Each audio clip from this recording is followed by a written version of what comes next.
Guru Brahma, Guru Vishnu, Guru Devo Maheshwara, Guru Sakshat Parabrahmam, Tasmai Sri Gurave Namaha.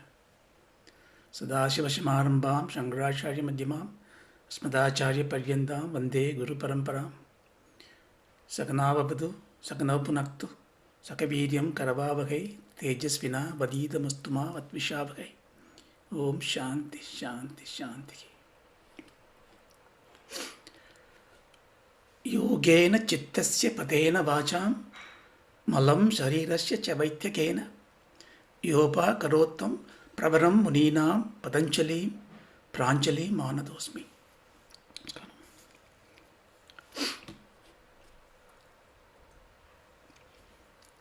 Atha Yogana Shashanam, Yogas Chitta Vritti Nirodha, Tada Drishtu Swarupe Avasthanam, Vritti Sarupyam Itarattara. So we have seen this first 4 sutras of Patanjali. Patanjali, the supreme psychologist, the greatest seer, has given us the knowledge so that the mind that uses us can be repositioned to be a tool so that we can use the mind. The ability to control our embodiments is essential to achieve our Purushartha. So the recognition that the mind is a tool is a very major improvement in our pursuit to happiness. So that is the reason why Atha Yoganusashana, his goal here is not to talk about anything other than the science of yoga, and that is Yogas Chitta Vritti Nirodha. So we have seen these 4 sutras. Chitta Vritti is the modification to the thoughts. The dynamics of this thought process is that what makes the mind. But why are we not jumping into some tool set, start experimenting it? Why are we studying all this theory? Sometimes even too deeper? As if I am studying a psychology course. Why should I do it? That's not my intent. For that, I think what the learned say is that in life, if you need to address a problem, you must know what the problem is. Even the medical studies show when you take a medicine for a disease, it probably will cure you, but it gets better if you have an understanding of what the disease that you're suffering from.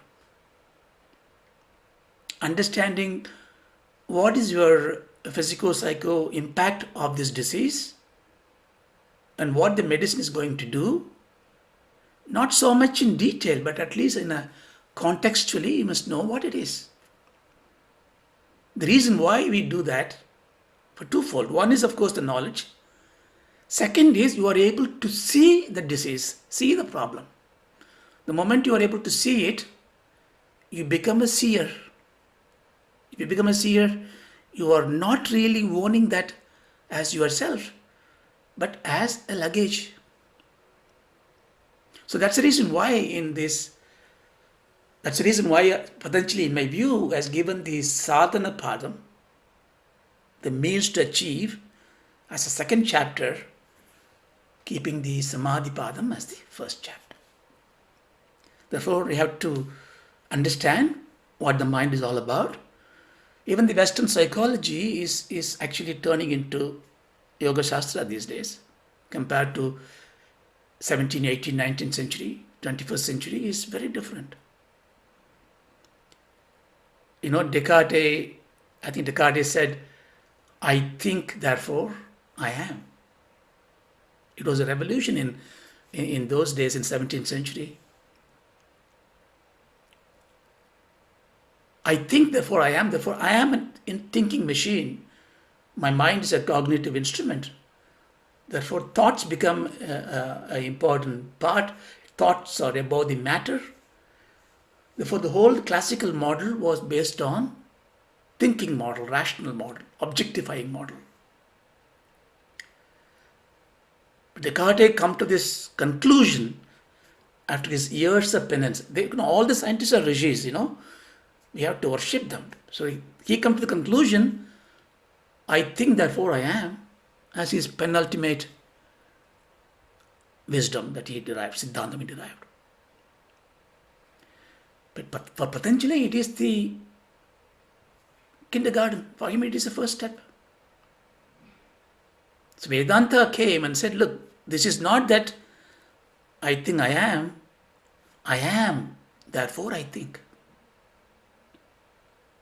So the I am, the conscious principle, is that makes the mind to think. Therefore, if you need to use the mind, of course you must use the mind, but you should look at the source of this consciousness. Then comes the Patanjali and he says, yeah, fine, but we need the tool, we need the application. So that's why Yoga Shastram came in. So we saw this in these 4 sutras. Yoga is Chitta Vritti Nirodham, and the yogi who attained this will become in the state of Samadhi. Samadhi is a tranquil state. And those who are not in this yoga state, in the yogic state, what do they become? They become Vritti Sarupyam Idaratra. Sarupyam means to be near that form, to be one with that form. Vritti Sarupyam. So you have become the thought. An angry person become an angry man. So our mind is full of these thoughts. Your personality changes. See, we always look for personality because if you really look at it, we lost ourselves. The life is not just enjoyment. Life is the search. So life is a search for something that you missed. This is intrinsic in our nature. That's why we are always restless. You may make, Bill Gates got lots of money. He's restless now. He's going philanthropic. He's trying to find something that is missing. So what we are trying to find, you can give a name as to God, but much better is you are trying to find yourself. What is the evidence for it? Because evidence is that we try to achieve identification. We want the name. I want to be called a pet name, a sweet name. As we grow bigger and older, we want degrees, PhDs, masters, doctors, professors, philosopher, poet. You want to add as many adages identification to yourself because nothing is complete. So Vedantam says, Aham Nama. You, Nan, I. That's your identity that all of us can put our hands on. You don't need to earn it. It doesn't come out of the qualification. It is given to you. No, it is you. So Aham is a good identity. But what is this Aham? So we've gone through all this in Vedanta. And therefore, here we are trying to find a way to reach that Aham. So that's where the mind is the important point. My mind is also, Bhagavan says in the chapter 6, Bandhurat Atmanasasya Yenat Maivat Najitaka Anatmanasastu Shatrutve Varte Tatmai Shatruvat. Arjuna, the mind, when you are able to control it, it's like a pet dog, it's your friend. But if you are upsetting it, if you are not controlling it, it becomes your worst enemy. So it is kind of a double-edged sword. So Patanjali has finished telling what yoga is all about. And he told you what, if you're not yogi, what you will be. Therefore, we take interest and ask him, right, I understand now. Tell me all about this. Tell me about the vritti. Tell me about how I am going to nirodham, control it. So he takes the next sloka. So we read this next 5 or 6 because they come together logically. Simple one to put it together. So, vrittaya panchataya klishta klishtaha. Vrittaya panchataya klishta klishtaha. Pramana viparyaya vikalpa nitra smrtaya. Pramana viparyaya vikalpa nitra smrtaya. Pratyaksha anumana agama pramanani. Pratyaksha anumana agama pramanani. Viparyayo mityajnana madatrupa pradishtam. Viparyayo mityajnana madatrupa pradishtam. Saptajnananupadi vastu shinyo vikalpaha. Saptajnananupadi vastu shinyo vikalpaha. Abhava pratya alampana vriddhir nidra. Abhava pratyaya alampana vriddhir nidra.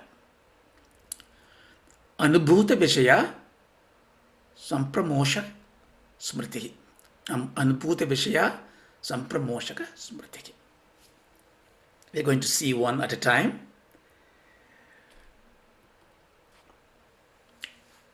Vritya panchataya klishta klishta. So we talked about the vritti nirodham. Vritti means the fluctuations of thought. So here vrityaha.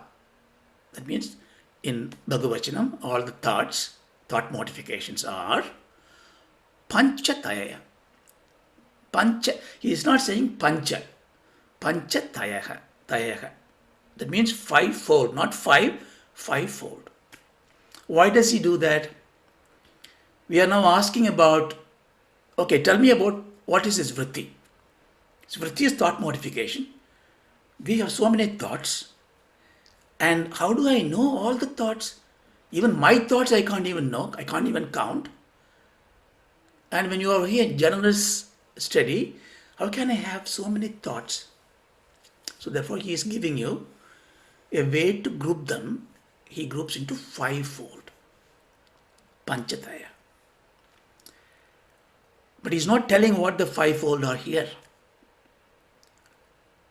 But before he start telling that, he's quickly saying, look, I have fivefold, but I make it still simpler for you. The focus should be of those 5, how they are as klishta or aklishta. Klishta means afflicted, impure, grief-giving, imbued with klesha. Klesha is also a state of mind, dull, grieving mind. So there are thoughts which will be giving you grief, or it is coming out of grief. It is impure, affliction. And there are thoughts, they are not afflicted, not imbued with klesha. So one is a sad thought, sad-giving thought, grief-giving thought. Other one is not grief-giving thought. So why can't he say a grief-giving thought and joy-giving thought? He is very precise because no thoughts can give you happiness. The happy thought also about the laukika sukham, as I told you before, any material happiness will lead to grief. They are also afflicted. I like the iPad is lost, I am grieving. So therefore, for us, Anandam is our own nature. Therefore, we need to focus not on the Sukham, because Sukham is also a Sandosham. So we basically say here, that which is giving grief, that which is not giving grief. Example. So So Naresh got a new car, Tesla, beautiful car. So I hear that. I said, how come he got this car? I didn't get it. That's it. That vritti will hurt me. This avarice, greed, jealous afflicts me. So it's a klishta vritti. I say, for example, well done, Naresh, buy better car, better house, live happily. I like to see you happy. Aklishta. It looks so simple, but when you start looking at it and start analyzing the thought, whether it's a klishta or aklishta, but these are all paribhasha, okay? You can use the simple words, but let's try to use these words because we are learning this Patanjalis. So therefore, there are fivefold vrittis. I do not know what they are, but there are two categories they are. They can be either in the domain of giving grief or the domain of not giving grief. Simple.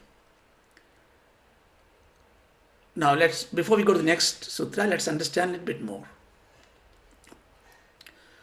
What does the mind do with all this?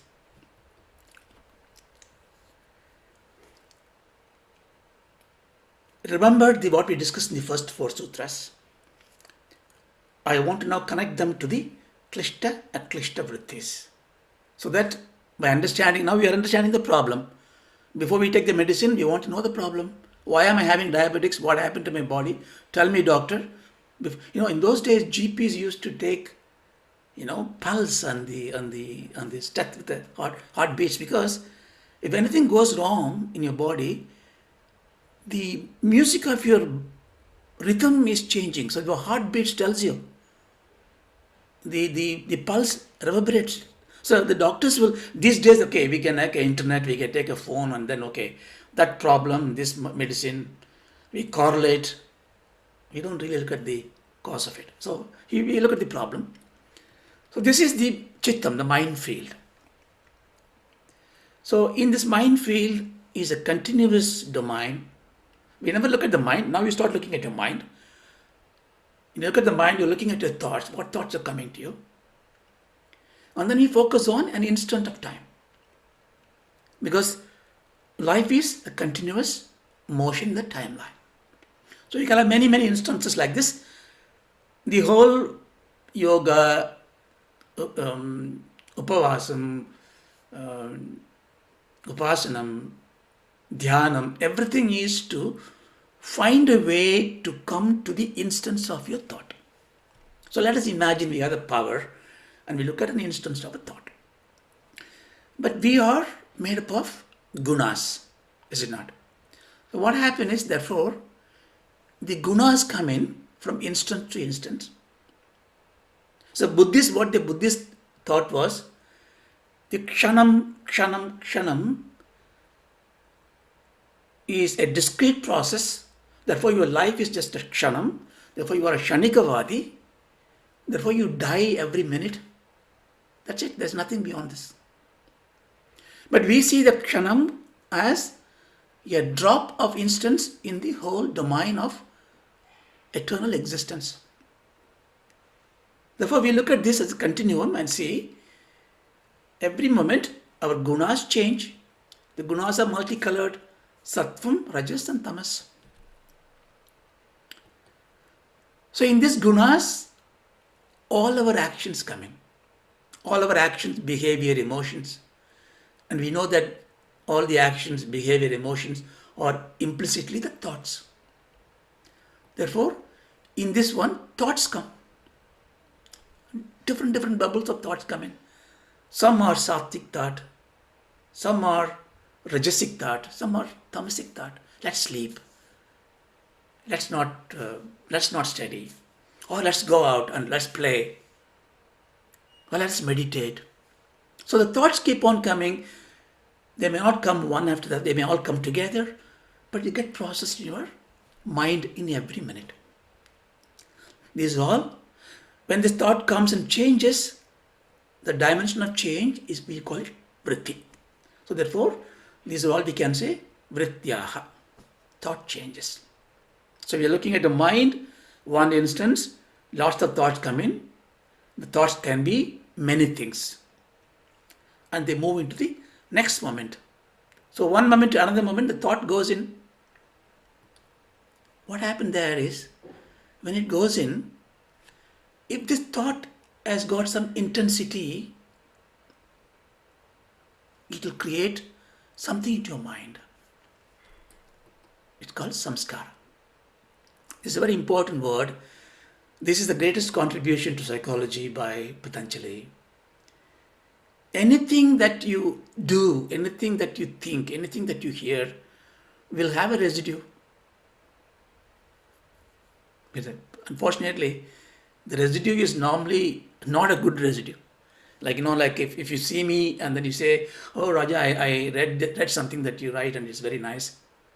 Yeah, fine, I'm happy. Happiness come to me. But then someone tells me off, for example, hurts me. So for an ordinary person like me, the hurt will become more deeper scar. So it will go inside my heart. What it will do, it will create a tendency in me, towards that person. So every time I see the person, the thought that comes to me would be, since that person abused me. How does the thought comes to me when I see the person? Because I have a latent reflection, residue of the previous vritti inside me. It's called samskara. It is intangible, invisible. You don't even know you have it. Sometimes it comes out of a behavior, emotion. So after a lot of thought, Freud and Jung, all these psychologists agreed that this is the mind matter. They call it unconsciousness, which is there. Unless you open it up, you can't cure psychological problem. So in those days when they announced those papers, they were a revolution, because the Western science was looking at the body as everything. Medicine is given to the body. And when the misbehavior come in, they thought it is lunacy. But then Freud came back and said, no, there are some unresolved black spots in the mind. It is because, but they concluded that to be the scars in the young age. Why? Because for them, every life was just a beginning and an end. Therefore, in the young age, the child might have got abused or something, therefore it's a scar. Well, sometimes you see when the child is not even abused, it gets this kind of a thing there. But they got the thread of it, but they didn't expand it fully. What Patanjali said was, yes, it is a residue, samskara, but it is not just from this birth. It is always there. Whenever you have thought, you have samskaras. Then you have a problem. If I have to remove the samskara, I should not have thought. Mano nasham. But then Patanjali says, don't worry. You can't do mano nasham, because vrittis cannot be destroyed. Vyasa says very beautifully, vritti is the livelihood for the mind. Can you give up your breathing consciously? No. Because breathing is a life. So you hold on to what is ticking you. Therefore, mind is holding on to the vritti. Mind wants to survive. Therefore, it will creating vrittis. Therefore, we are not interested in committing a murder. We don't want to kill the mind. Let it think. Let it have a vritti. But I want the vritti to be the vritti that I want. It is be aklishtam, sattva. There is an insight here. That means, if I am able to do that, because samskara is a natural course of vritti. Vritti creates samskara. I can't kill the vrittis. Therefore, I can't kill samskara. If I don't kill samskara, then I am eternally in the samsara. No. If the vrittis can be modified, samskara can be modified. That is yoga. So when you go back and look at the mind, it keeps on going, breath is going, and samskara is going.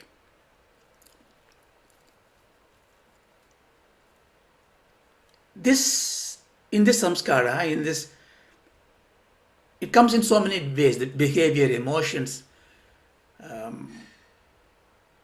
the purpose, the orientation.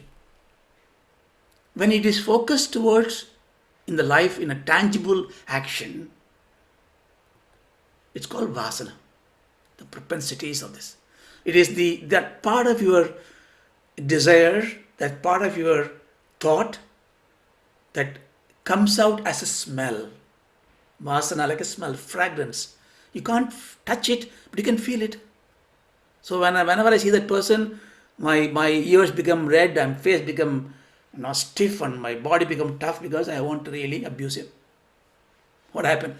My vasana.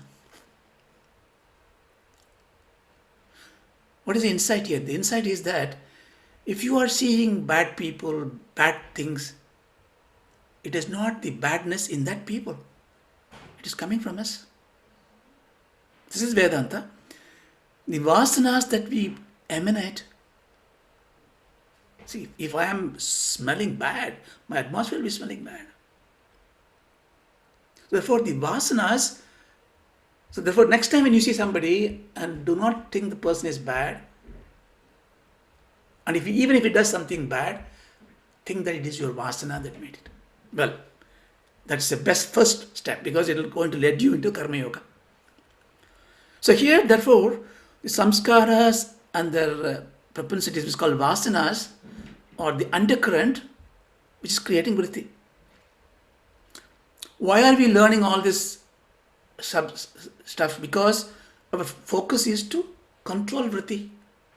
Vritti may come from outside, from the Vishaya, come from inside the samskara and vasana. Vishaya, we are going to do some yogas with closing the eyes and concentrating. For samskara and vritti, we're going to do some japa and dhyana, upasana. So we need to have difference on both end, external and internal.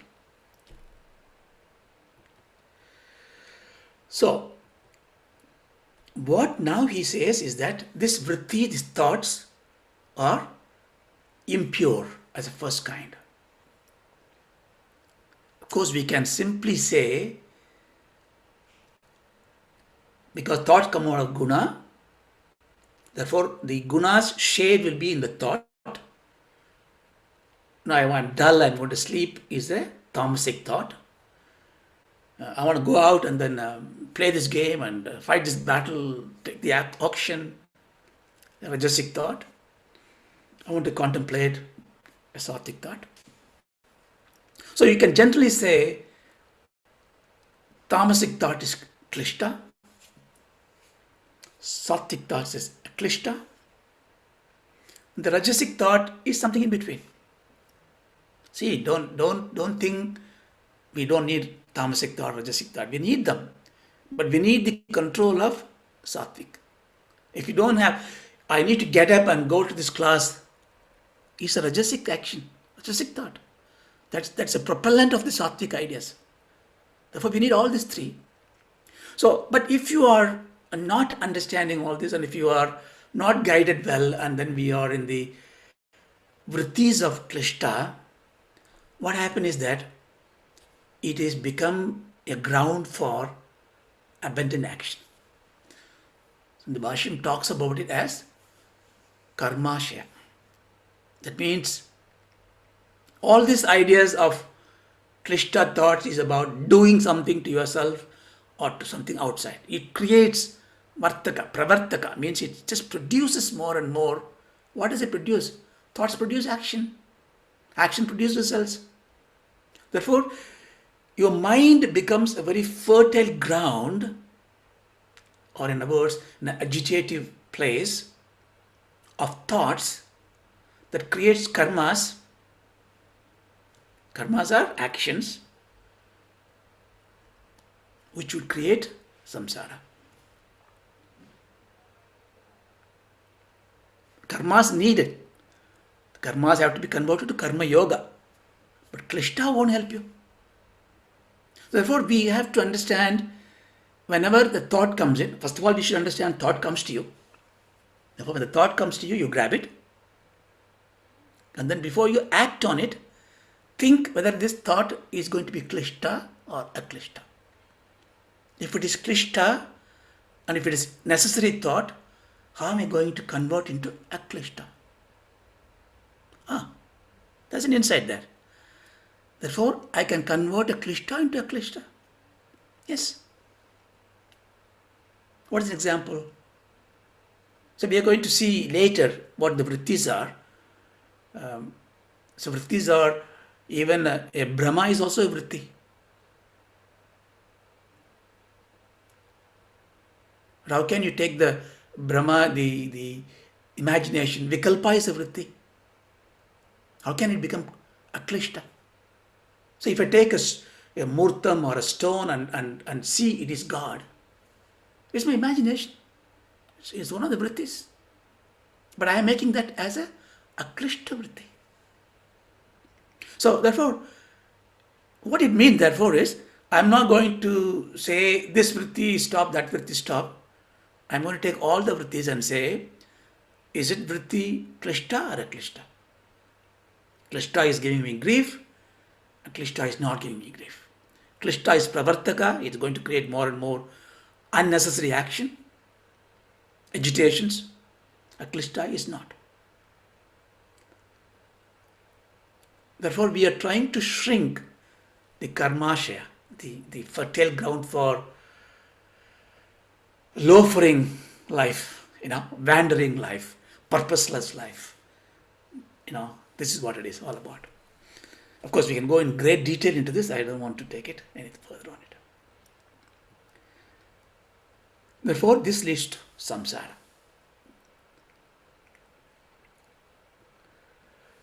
So when I have aklishta thought, pure, not imbued by this klesha, or am I able to convert the klishta into aklishta, what happens to my mind? So here the mind is full of engaged, busy mind, polluted mind, scattered mind. But aklishta comes in, your vrittis are becoming sattva,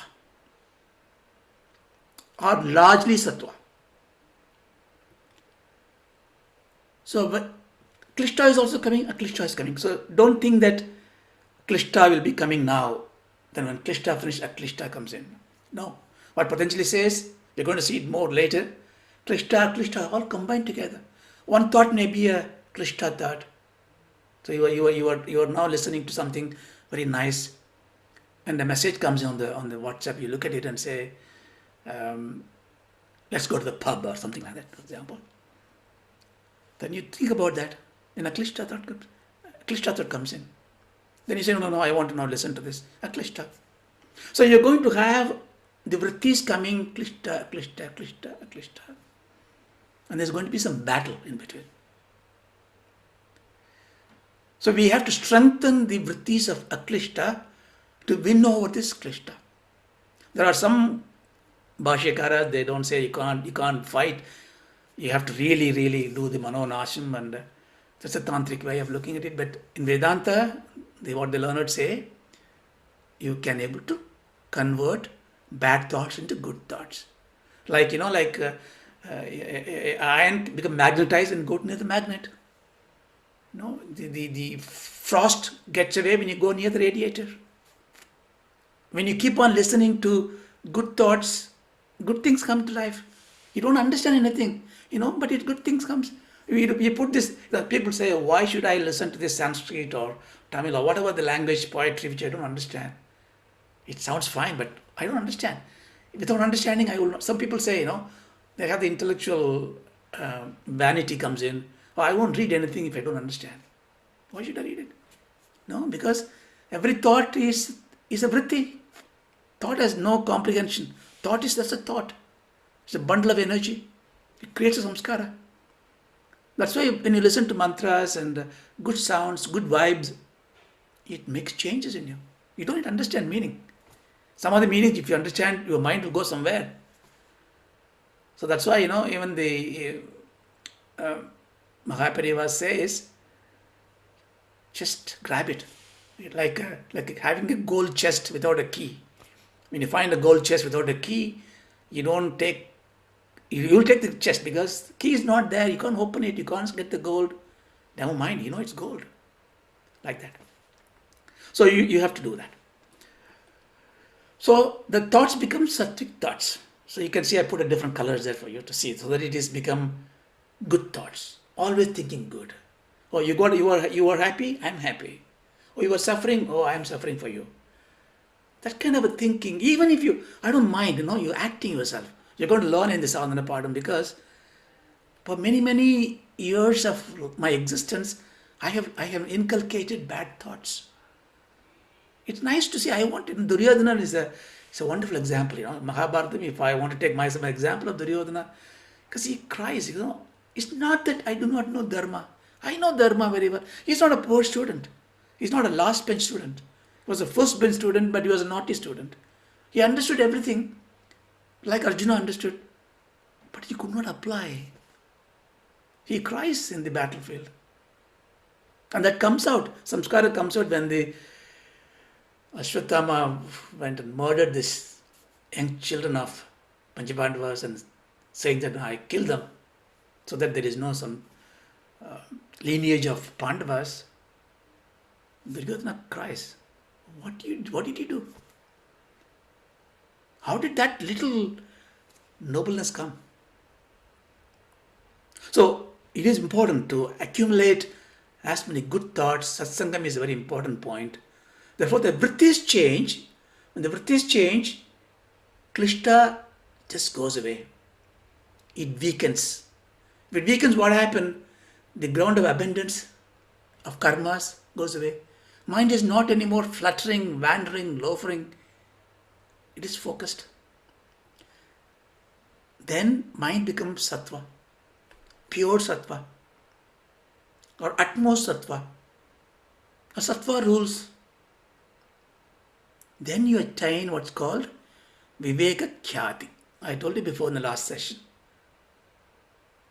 Khyati means clarity of wisdom. Viveka means a discriminating intellect. So if you use a discriminating intellect, and if you get a clarity of the wisdom, you get jnanam. So from the karmashaya, ground of karmashaya, where mind is always thinking about doing something, now what happened with that klishta coming in? The mind is always thinking about knowing yourself.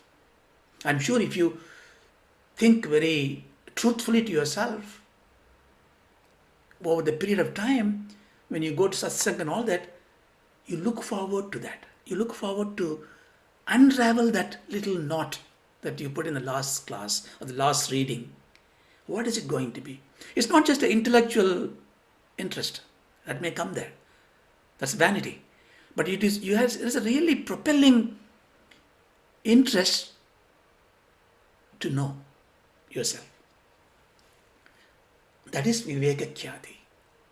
That is your mind is therefore moving away from.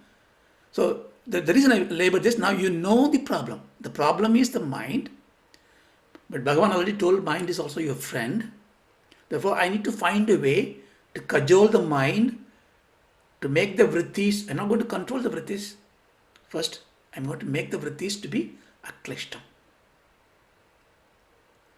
So you exercise it at least once in a while. Take a break from your chorus of life. Take a pause and say, okay, this is the thought I'm having.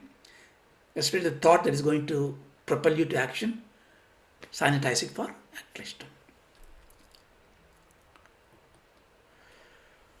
Okay, the mind has now, aklishtam has come in. Viveka khyati is coming.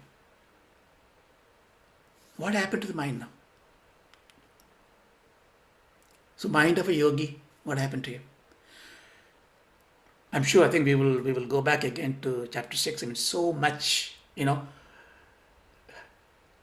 Arjuna is so worried, and Bhagavan talks about, Bhagavan basically gives in every chapter, he gives the whole Vedam, Mimamsam, Yoga Sastram, Nyayam, everything is in Bhagavad Gita. Chapter 6 is Dhyana Yogam is full of Patanjali's essence. So Arjuna got this doubt,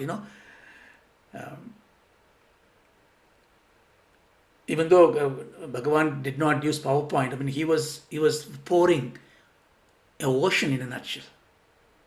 Even this guy was asking, Arjuna was telling him,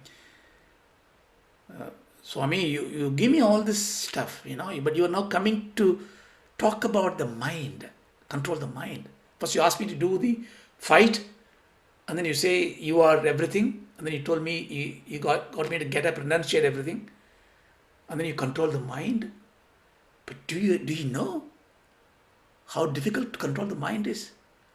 I can even tie the air. I can take a knot and a thread and tie up all the air, not my mind. So how can I? So if I trust you now, I will do whatever you ask me to do. But what happens if I do all this with a Shraddha, but I can't control the mind? Ayedi Shraddhayo Beto Yogas Chalita Manasa Aprapi Yogasam Siddhidam Kam Gatim Krishna Gachati. Krishna, I start with the Shraddha, with the faith. I sit down, do the yoga, meditation, but mind I cannot control. What happened? I scattered. My life ended. What happened? He's worried about it because, of course, just now we heard that, we Kundalini, all that, it's a lifelong exercise, not for normal people. That's fine, but life, you can also convert your life to be yoga. It doesn't need to be giving up everything. What Krishna is teaching Arjuna is, you can be a yogi and a king, like Janaka. You can be a king. You can be yoga. Your life becomes a yoga. So Krishna says, don't worry. If you do end up like that, when you die, when the body goes away, your samskara is resigned. Your Sukshma body is mind as it is. It's not going to go away. So you're going to attain another janma. What happened to another janma? When you're a little baby, what happened to samskara? Vritti, srishti, create vritti.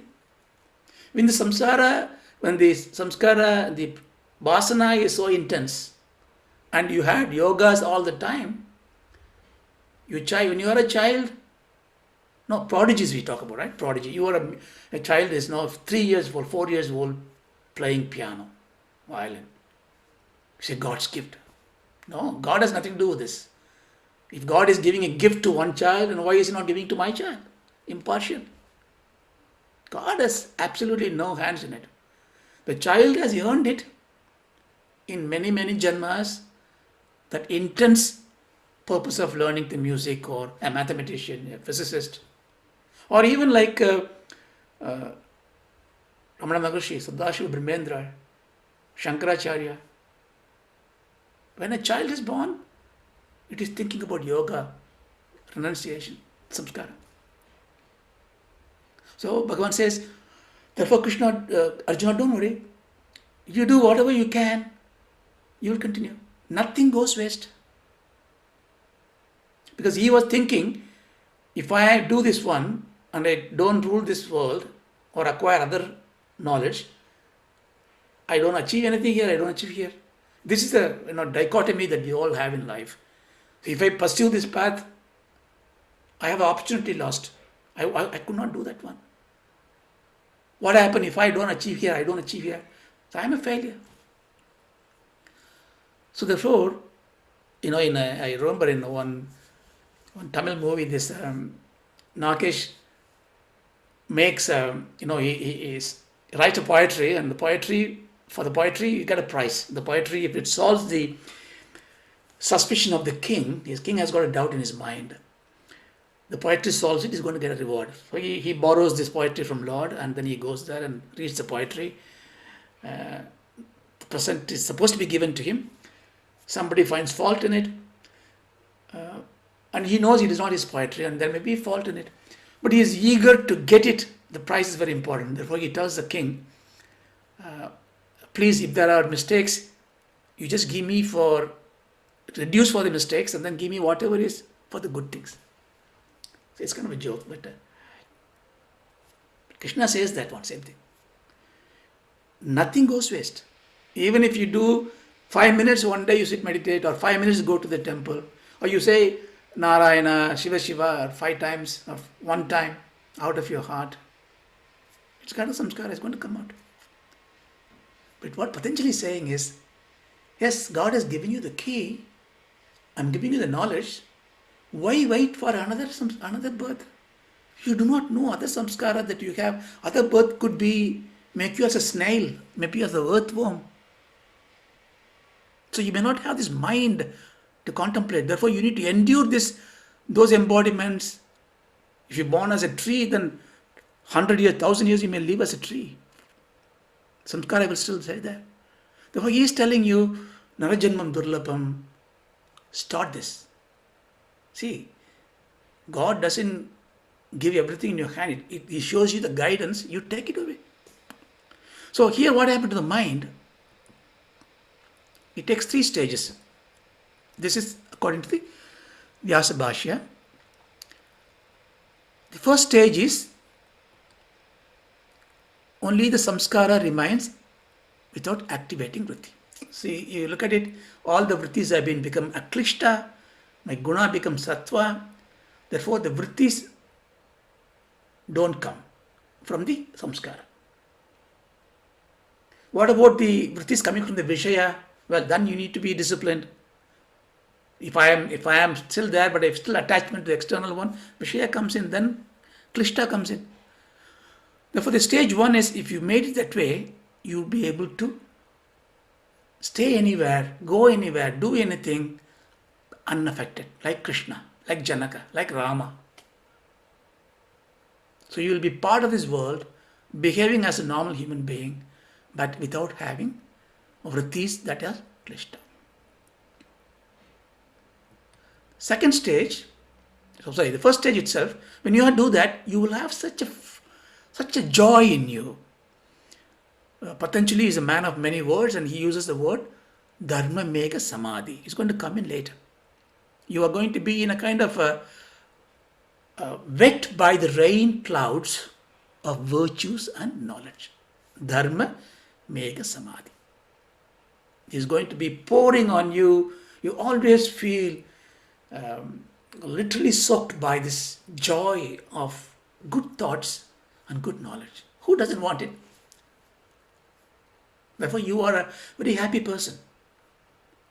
So we think that is enough, that's only not even a final stage. That's just a stage. We are not there yet, but that's the stage 1 of the mind. Your mind is now become no more a foe, it's a friend for you. Mind is now the manas is a god. Manas has become a reflective medium. Manas become the mirror in which the Atma is looking itself. Dharma mega samadhi, not a final goal. Then it moves into the stage 2.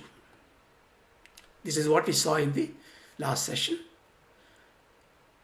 Mind is now, vrittis are restricted or not coming. Even if it comes, it's about contemplation. And I am not even contemplating anything outside. Even the upasanas come to an end. The Ramanama Japam is just Ram, Ram, Ram. This Rama picture is not there in my mind. Rama, maybe the word coming out. I become one with myself. Shrinkeri Periva, the great guru, once was doing this Lalita Sahasranama Puja. At one particular mantra, when he's saying, you're just sitting like this, I believe. This is, my father told me many, many, many years back. He was in a trance. He could not say anything. I've seen great Mahatmas like this. All these Pandits will say it, and the main Puja Karta may be just stumbling. Not because they do not know it. Words stop. But the mind is hold on to them. Sampragnata Samadhi. What is Sampragnata means? Prajna you have. You hold on. You think I am doing this. I am enjoying it. I am blissful. So this is stage 2. It is normally when you are in in a upasana or a meditation. But when you are such a mature jnani, you can be in sampringal samadhi even when you are doing your action. Again, Patanjali says, you remember that example I gave you? Patanjali, some of these Mahatmas in Vedanta also, they will just open the little door and you say, yeah, I am reached that resting place. He said, no, there's another room there. Stage 3 for the mind is, first thing, to be in stage 2 or stage 1 is a very difficult thing. The fall from a 10th story is more dangerous than falling from the ground. So the more higher you are going up in your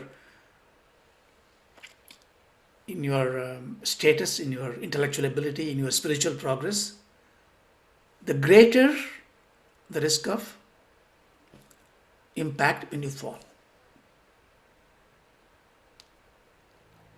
No, it is. When you are in this kind of a thinking, many of you, sometime when you had inadvertently, you might have lied, for example. You just say a lie. Oh, I was not at home or something like that. You made a simple lie. But if you think of it after some time, you feel ashamed, you feel hurt. For someone like me who was a habitual liar, it may not hurt me. For you, it may hurt you. Because the fall is more higher you are going, small vices are a prick. It hurts you. So if you don't hold on to it, you will fall into it. And Bhagavan was in a Ramanashram, he was meditating, and the people come, even now it is quite natural. It's a good intention by people, but it may sometimes backfire. When you see a Mahatma there and is giving good knowledge and good service, we go to him, and then after some time we appraise him, and then we say, okay, how can I offer my service to him? I can build a ashram for him, I can put up YouTube videos, I can produce his books, I can create merchandise, I can have a t-shirt, caps, because I'm doing a good intention. I want to promote him, propagate him. But there's a Maya. So these people come to Ramana and say, come to the Thiruvanmiyur, Adiyar, we'll have a big ashram for you. Why are you sitting in this Thiruvannamalai place? Hot. Nobody comes here. Chennai, everybody comes here. And they have been just pestering him. And Bhagavan has a Brahmastram, he will just sit there in his Chittavritti Nirodham, complete Maunam. Nothing moved, and Achalam, he was sitting there, and they're all gone. Then you tell Muruganad, look, Maya don't think Maya would come as gold and silver and attractive opposite sex or something like that. Maya would come like this, as a very Sat Vishaya. But it will take you to the cliff and push you. So therefore, what do you have to do? You have to do Abhyasa and Vairagya. So many sutras going to be inculcating this Abhyasa and Vairagya for us. So Abhyasa means exercise, practice. Vairagya means detachment. So by doing Abhyasa and Vairagya, what is Abhyasa we are going to learn? How to cultivate Vairagya we are going to learn. Now we are going to do Samskara as bond. I'm not worried about Vritti anymore because I have already done Abhyasa to reduce the Vritti to make it to Aklishta. That's why I'm in stage 2 and stage 3. Now I'm doing Samskara is my problem. I want to get rid of Samskara. He says Samskara can be completely burnt.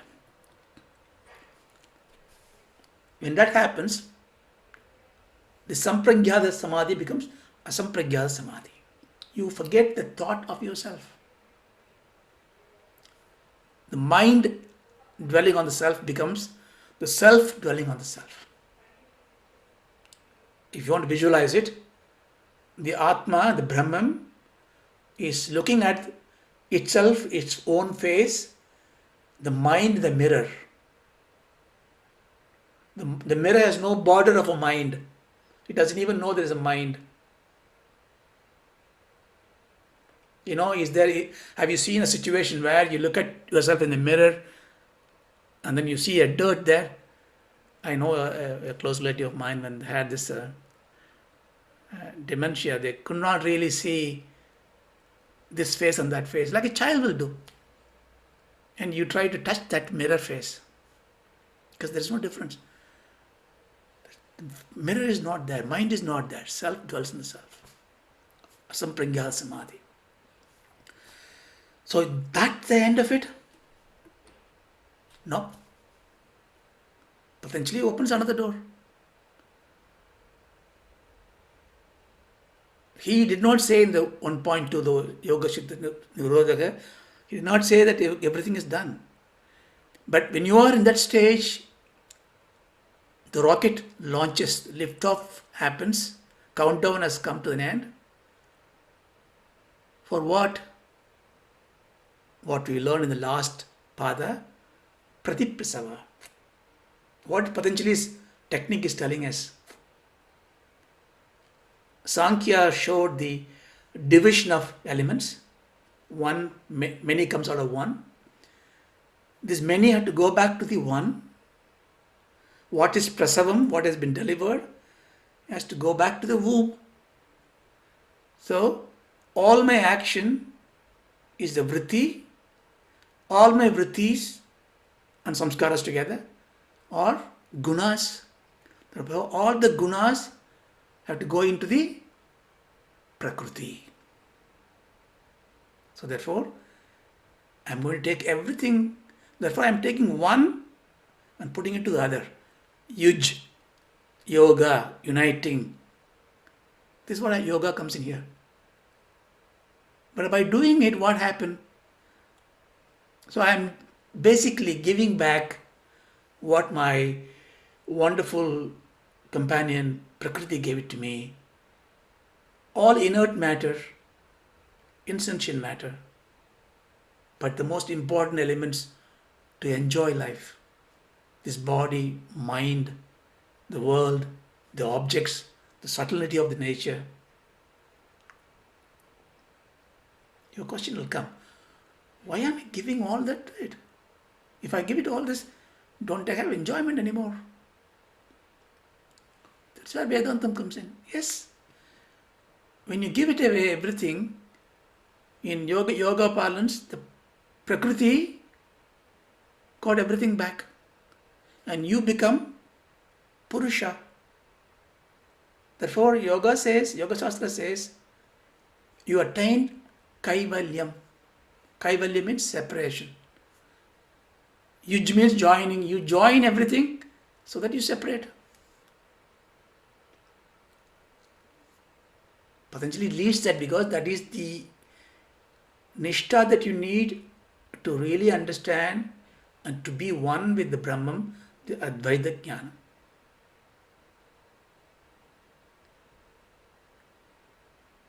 Of course, Bhagavan says in Gita, the Prakriti, of course, he started with Sankhya. That's the reason why Bhagavad Gita is like a kaleidoscope. It can give you, that's the reason why there are so many people can write. Advaitas write, Dvaitas write, Visishtaveda write, philosophers write, semi-scholars write. A part of it they take it. What he says there.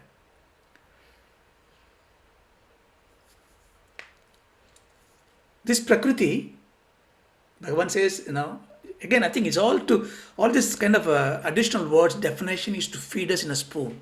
So he says Paraprakriti, Aparaprakriti. A lower form of Prakriti and a higher form of Prakriti. He divides that into two. So the higher form of Prakriti lies in his heart, it's within him. The lower form of Prakriti in his feet. If I don't do anything, no yoga, nothing, I don't go think of anything, I just enjoy life as it is, suffer, enjoy, what happened? Nothing happened. You keep on enjoying it, suffering it, enjoying it, suffering it. And there is a time will come because God wants to take a rest and He will give, okay, pralayam. Pra means big, laya means, you know, everything settle down for a minute. Then everything goes into prakriti. As it is. Like you go to sleep. So everyday sleep is called layam. So when you go to layam, so if I am a bad person, person of greed and grief and jealous and anger, I go to bed, when I am sleeping, you come and look at me, I am like a child, harmless person. But when I get up, everything, I'm the same person. So same way, you can, pralayam comes in, Kali Yuga ends, everything goes into God's feet. Gita says, Bhagavan says, you come to my feet. Then you say, I am in God's feet, I am saved. No, you are not saved. You are under His feet because you had to come back again another way. So you need to go to the, not the lower form of Prakriti, but a higher form of Prakriti. Therefore, you ask a question, so how do I become a higher form of Prakriti? Then he's going to tell you some techniques. And then he will say, yeah, fine, forget about all this Prakriti, everything. You become one with me because this Prakriti, everything is a Maya. I am this Maya, the Maya Shakti of me creates everything. Then Vedanta comes in. So I'm going to stop it here. So what we just learned is Sutra 1.5. Vrittis are thoughts, thought fluctuations. We are going to learn how to control the vrittis. As a first step, we learned vrittis can be qualified into klishta and aklishta. So I can use my intellect and think through every thought that I have and see I can convert it to aklishta. When the mind becomes aklishta, I become sattva, then I get 3 stages of evolution. Now what I need to understand now, what those 5 vrittis are and how I'm going to manage them individually. So with that we close and we take the Shanti part. Om Asadoma Satgamaya Asatoma Sagamaya Amashoma Jyotirgamaya Dirgamaya Mrityoma Amritam Gamaya Mridam Gamaya Om Shanti Shanti Shanti. Om Shanti, Shanti Shanti, Shanti